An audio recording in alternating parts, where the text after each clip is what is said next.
पुष्टि क्या है? शारीरिक पुष्टि हम उसे कहेंगे जब व्यक्ति अपने कार्य को पूर्ण क्षमता के साथ उसको कंप्लीट करने की योग्यता रखता हो। यानी ये नहीं है कि हम काम कर रहे हैं, हम थकावट में हैं या हम काम कर रहे हैं बीमार हैं, ऐसा नहीं होना चाहिए। पूर्ण स्वस्थ वही कहलाएगा जब वो कार्य कर रहा है लेकिन उसको किसी प्रकार की थकावट नहीं हो रही है।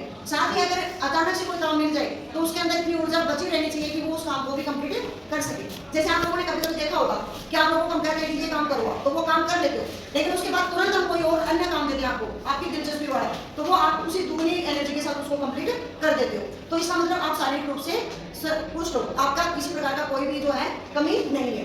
फिर कह रहे हैं कि जो ये शारीरिक पुष्टि की जो इन्होंने परिभाषा दी है, ये अलग अलग टाइप ने अपने अपने हिसाब से दी है। पहला है विश्व कोश के अनुसार, ये व्यक्ति के बिना थकावट के दैनिक कार्य करने की शक्ति को माना गया है, जिसमें वो किसी भी आकस्मिक कार्य में आराम से भाग ले सके। दूसरा है जॉर्डन हॉकिंस के अनुसार, ये क्या कहते हैं कि मानव शरीर के उचित व्यायाम व पोषण द्वारा प्राप्त की गई ऊर्जा गति, यानी जो उसने काम किया है प्लस जो खा रहा है उससे क्या मिल रहा है उसको, गति, संतुलन व शक्ति के साथ चलने की योग्यता, उसी को हम शारीरिक पुष्टि कहेंगे। अगर इनमें किसी प्रकार का संतुलन नहीं हुआ और वो काम कर रहा है तो वो शारीरिक पुष्टि नहीं कहलाएगा। तीसरा है प्रोटीन के अनुसार, ये क्या कहता है व्यक्ति को अपने शरीर को ठीक ढंग से प्रयोग में लाना।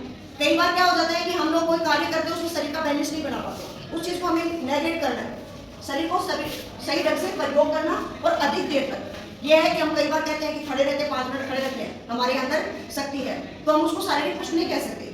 अगर वहां पे हमने कह दिया कि भाई चलो 2 मिनट और खड़े जाओ और उसमें वो चीज नहीं है तो इसका मतलब उसमें कहीं ना कहीं कोई कमी रह रही है।